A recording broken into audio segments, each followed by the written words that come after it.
Good morning students. जैसे कि अपना चैप्टर चल रहा है, चैप्टर नंबर 12, क्लास 12 का चैप्टर नंबर 2 चल रहा है, सॉल्यूशन। और इससे पहले हमने बहुत सारे कॉन्सेप्ट पढ़ लिए थे। अब हम आगे स्टार्ट करते हैं। ठीक है, आगे देखते हैं क्या कॉन्सेप्ट आता है। आगे कॉन्सेप्ट है, पीछे हमने पढ़ा था solubility of a solid in liquid. अब है solubility of a gases in liquid. तो चलिए बात करते हैं, स्टार्ट करते हैं। All the gases are less और more soluble in the water और soluble to be the certain limit and the form true solutions। बोल रहा है कि भाई हमारे पास कोई भी जितनी भी गैसेस हैं वो कोई तो कम घुलेगी या कोई ज्यादा घुलेगी। ठीक है, वाटर के अंदर हो सकता है कम घुले या ज्यादा घुले, और वो उसकी जो सर्टेन लिमिट उसके अंदर घुल गएगी वाटर के अंदर, वो लिमिट क्या कहलाएगी, वो लिमिट की वजह से क्या बनाएगा, वो एक ट्रू सॉल्यूशन बनाएगा। ठीक है, तो हमारे पास यहाँ पहली बात बता रहा है कि कैसे हम क्या है गैसेस को लिक्विड में डिसोल्व करते हैं, घुलते हैं, कैसे डिसोल्व होती है। तो वो चीज हमने पढ़ी। तो बात करते हैं आगे अब्जॉर्प्शन कोएफिशिएंट की। क्या होता है ये अब्जॉर्प्शन कोएफिशिएंट, बात करते हैं। चलिए स्टार्ट करते हैं। The volume in ml, volume होनी चाहिए किसमें, ml में, of the gas which is dissolve in 1 ml water. मतलब क्या है कि किसी गैस की वॉल्यूम 1 ml वाटर के अंदर डिसोल्व हो, उसे क्या कहेंगे, उस गैस की जो अब्जॉर्प्शन है, उसकी वॉल्यूम है जो पानी के अंदर डिसोल्व हुई है, उसे हम अब्जॉर्प्शन कोएफिशिएंट का नाम देते हैं। फिर से एक बार रिपीट कर देता हूं कि भाई हमारे पास मान लो कोई वॉल्यूम ऑफ गैस है, मान लो कोई भी गैस है, उसका कुछ वॉल्यूम है, ठीक है, ml में है, और वो 1 ml वाटर के अंदर घुल जाए, डिसोल्व हो जाए, इसे हम क्या कहेंगे, अब्जॉर्प्शन कोएफिशिएंट का नाम देते हैं। ओके, चलिए आगे स्टार्ट करते हैं। देखिए, the solubility of a gases in a liquid is affected by the following factors. मतलब क्या है, गैसों की सोल्युबिलिटी जो है लिक्विड में घुलने से रोकने या उसको बढ़ाने का जो फैक्टर्स है वो कौन कौन से है, उसके बाद में डिस्कस करते हैं। तो स्टार्ट करते हैं। हमारे पास सबसे पहले nature of gas. The gases which is react with solvent or ionize in the solution are soluble in water। मतलब बोल रहा है कि जो गैसेस हो, आयनाइज हो या सोलवेंट हो, ठीक है, सोलवेंट हो या आयनाइज हो, उसे हम क्या कहेंगे, वो क्या हो जाएंगी, पानी में घुल सकती हैं। ठीक है, लाइक एग्जांपल इसने दे दिया NH3 HCl SO2। ठीक है, यहाँ हाइड्रोक्लोरिक जो गैस है, अमोनिया गैस है और सल्फर डाइऑक्साइड है। ये हमारे पास जो गैसेस हैं वो क्या है, वाटर में ज्यादा सोल्यूबल होंगी, क्योंकि ये क्या हो जाती हैं, वाटर में आयनाइज्ड हो जाती हैं आसानी से, इसीलिए इसके अंदर घुल जाएंगी। अगर बात करते हैं आगे, आगे एक और भी दिया हुआ है, N2O2 and CO2 are more soluble in ethyl alcohol, ठीक है, देन वाटर। ये चीजें हैं, मतलब ये तीनों गैसें हैं, नाइट्रोजन, ऑक्सीजन और कार्बन डाइऑक्साइड, वो इथाइल अल्कोहल में ज्यादा घुल सकती है एज कंपेयर टू वाटर। ठीक है, oxygen is readily soluble in a blood. Oxygen है वो तेजी के साथ ब्लड के अंदर घुलेगी। ठीक है, ये इसने बताया है, तेजी के साथ ब्लड के अंदर घुलना स्टार्ट कर देगी। चलिए आगे देखते हैं नेचर ऑफ सॉल्वेंट। ठीक है, नेचर ऑफ सोलवेंट, सॉरी यहाँ सोलवेंट की स्पेलिंग करेक्ट नहीं है, एक बार उसको करेक्ट कर लेते हैं। तो अगर हम बात करें नेचर ऑफ सोलवेंट की, तो हमारे पास यहाँ नेचर ऑफ सोलवेंट में बात करते हैं। तो जो गैसेस पोलर पोलर होंगी उसमें क्या है, पोलर सोलवेंट में वो घुल सकती हैं, और नॉन पोलर है वो नॉन पोलर में घुल जाएंगी। देखिए, the polar gases are soluble in polar solvents which while non-polar gases are soluble in non-polar solvents। ठीक है, यहां भी इन बच्चों ने गड़बड़ कर दिया है, non-polar solvents। ठीक है, तो क्या कह सकते हैं हम, पोलर गैसेस हैं वो पोलर सॉल्वेंट में घुलेंगी, नॉन पोलर गैसेस हैं वो नॉन पोलर सॉल्वेंट में घुलेंगी। ठीक है, ये हम इसमें बात करते हैं। It is dissolved like a HCl gas into is more than ethyl, okay, more than alcohol,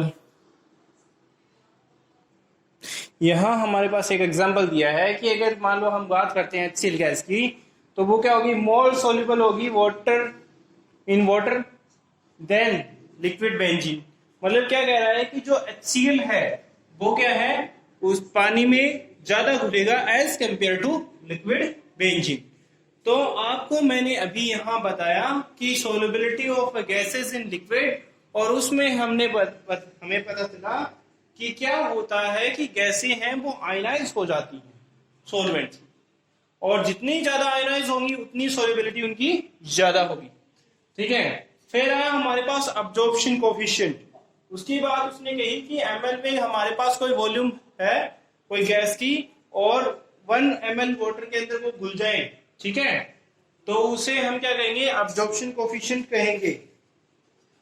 और अगर बात करें आगे की बात करें, तो इसने बोला कि the solubility of gases in liquid affected by the following factors. तो नेचर ऑफ गैसेस की बात कर रहे हैं, तो नेचर क्या कह रहा है कि ये कह रहा है कि भाई जो गैसेस हैं वो सोलेंट के साथ रिएक्ट करेंगी और आयनाइज हो जाएंगी, तो वो क्या होगी, पानी के मतलब पानी में ज्यादा घुल सकती हैं, और जो पानी के साथ रिएक्ट करके आयनाइज नहीं होती हैं वो नहीं घुल पाएंगी। ठीक है, ऐसा इसने बताया है। इसने ये भी बता दिया कि N2O2 और CO2 are more soluble in ethyl alcohol than water. मतलब मोटर के मुकाबले ज्यादा क्या इसमें इथाइल अल्कोहल में घुल सकती हैं। और जो हमारे पास O2 है वो ब्लड में तेजी से घुलती है। ओके, और बता रहे हैं कि नेचर ऑफ सॉल्वेंट्स, तो उसमें बोल रहा है कि पोलर गैसेस है वो पोलर सॉल्वेंट में घुलेंगी, और नॉन पोलर गैसेस है वो नॉन पोलर सॉल्वेंट में घुलेंगी। एग्जाम्पल दे दिया है कि HCl गैस है वो किस में घुलेगी, ज्यादा पानी में घुलेगी, कि पानी है पोलर सॉल्वेंट और HCl गैस भी पोलर गैस है, इसीलिए वो पानी में ज्यादा घुलेगी, इसीलिए। ओके, और वो लिक्विड बेंजीन में नहीं घुलेगी। तो चलिए आगे देखते हैं कि हमारे पास 5 क्या कॉन्सेप्ट आता है। चलिए आगे देखते हैं। आगे हमारे पास आता है next topic, effect of a temperature. ठीक है, तो जो solubility of gases in liquid है उसमें इफेक्ट ऑफ अ टेम्परेचर का क्या फर्क पड़ता है, तो चलिए देखते हैं। According to le Chatelier's principle, at constant pressure the solubility of gases decreases with the increase the temperature। मतलब ये कह रहा है कि टेम्परेचर अगर हमने बढ़ाया तो ली चैटलियर्स प्रिंसिपल के अकॉर्डिंग हमें यहाँ ये पता चलता है कि जो हमारे पास गैसेस हैं वो क्या होगा कि उनकी सोल्युबिलिटी डिक्रीज हो जाएगी जब हम टेम्परेचर को क्या करेंगे, इंक्रीज करेंगे। ये होगा किसके अकॉर्डिंग, ली चैटलियर्स प्रिंसिपल के अकॉर्डिंग। तो हमें यहां से जो है नेक्स्ट इसका फैक्टर मिला है, जो factors affecting the solubility of gases in liquid पढ़ रहे हैं अपन। ठीक है, तो उसके बाद में आता है नेक्स्ट हमारा है इफेक्ट ऑफ अ प्रेशर। तो बोलता है कि the solubility of a gases is more affected by the change in pressure. अब बोल रहा है कि अगर हम गैसेस की सोल्युबिलिटी की बात करते हैं तो प्रेशर बहुत ज्यादा इफेक्ट डालता है इन चीजों पे। ठीक है, प्रेशर का बहुत इफेक्ट होगा, तो वो हम देखने वाले हैं कि कैसे। तो इस इफेक्ट ऑफ प्रेशर के अकॉर्डिंग हमारे पास एक नया कॉन्सेप्ट बीच में आ जाता है, हेनरीज लॉ। अब ये हेनरीज लॉ कहता क्या है, हेनरी क्या कहता है, वो हमें इसमें समझना है। According to this law the mass of the gas dissolved in a given volume of the liquid at constant temperature is directly proportional to the pressure of the gas present in equilibrium with the liquid। देखिए बहुत ज्यादा मुझे लगता है ऐसा कि अगर मैं डायरेक्टली इसे बोलूंगा तो आप लोगों को बहुत ज्यादा कॉम्प्लेक्स हो जाएगा। फिर से समझाने की कोशिश करता हूं। According to this law the mass of gas dissolved in the given volume of the liquid, अगर किसी गैस का जो मास है वो किसी लिक्विड है वो वॉल्यूम में उसमें डिसोल्व हो गया है ना, एट कांस्टेंट टेम्परेचर, टेम्परेचर रहेगा कांस्टेंट, कोई चेंज नहीं हुआ। It is directly proportional to the pressure of a gas. मतलब कितनी गैस घुलेगी, कि जितना उस पर प्रेशर अप्लाई किया गया है उसके डायरेक्टली, कि अगर प्रेशर ज्यादा बढ़ेगा तो गैस का डिसोल्यूशन भी ज्यादा होगा, सोल्युबिलिटी भी ज्यादा हो जाएगी, और अगर प्रेशर लेस रहा तो गैस की सोल्युबिलिटी भी लेस रहेगी। ओके, ये हमारे पास इसमें आ गया है, कॉन्सेप्ट आ गया है।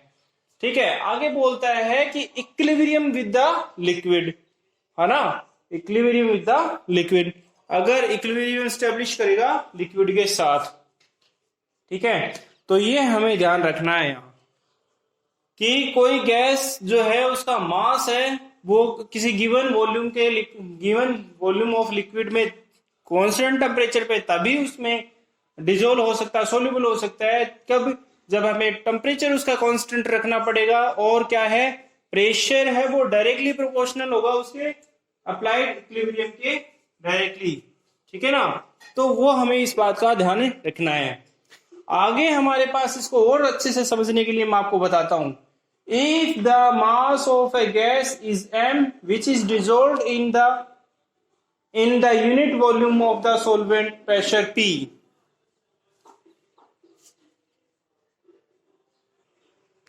तो ये कह रहा है कि कोई गैस है उसका मास हमने m मान लिया है और उस पे सॉल्वेंट पे अप्लाइड प्रेशर वो हमने P मान लिया है, तो अकॉर्डिंग टू हेनरीज लॉ हम क्या कह सकते हैं, m directly proportional to P।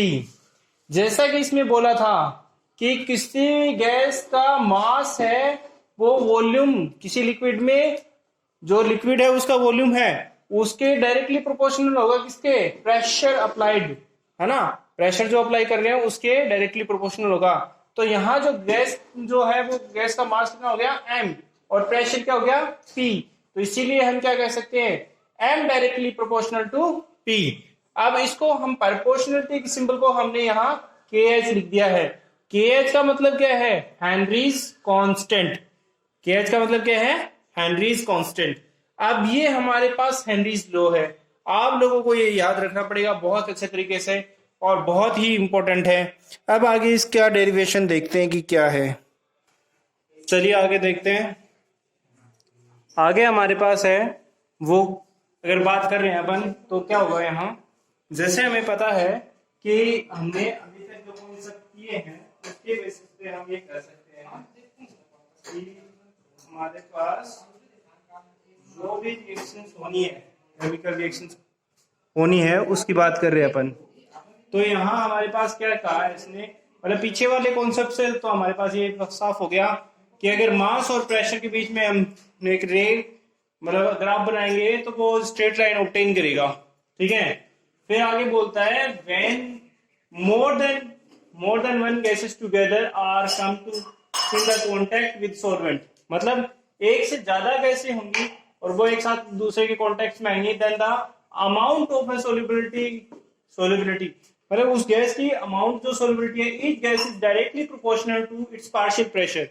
मतलब जैसे हमने वहां लिखा था m directly proportional to P, ठीक है, तो अब इसने क्या कह दिया है कि उसके जो मतलब जो गैस है उसका कुछ फ्रैक्शन होगा और वो डायरेक्टली प्रोपोर्शनल होगा इसके डायरेक्टली प्रोपोर्शनल होगा उसके पार्शियल प्रेशर के P के। ठीक है, तो हमारे पास यहां से ये पता चल रहा है कि हम यहां ये कह सकते हैं x directly proportional to P1। x मतलब क्या है यहाँ, mole fraction of the gas, और P1 क्या है यहाँ हमारे पास है P1 है वो। ओके, चलिए आगे देखते हैं हम। P1 है उसे क्या कह सकते हैं, पार्शियल प्रेशर कह सकते हैं। तो यहां मैंने जो प्रोपोर्शनल का सिंबल है उसको मैंने क्या कर दिया, K1 डॉट मान लिया। ठीक है, K1 मान लिया, तो मतलब ये हम अब क्या करेंगे, इसको प्रोपोर्शनलिटी सिंबल को हमने K1 डॉट मान लिया है, तो हम इसको लिख सकते हैं x is equal to K1 T1 sorry K dot T1। ठीक है, अब यहां से हम क्या करेंगे, अगर हम लिखना चाहते हैं P1 इज इक्वल टू, तो ये इधर इस साइड में शिफ्ट हो जाएगा, तो हम P1 इज इक्वल टू क्या लिख सकते हैं, x ओवर P1।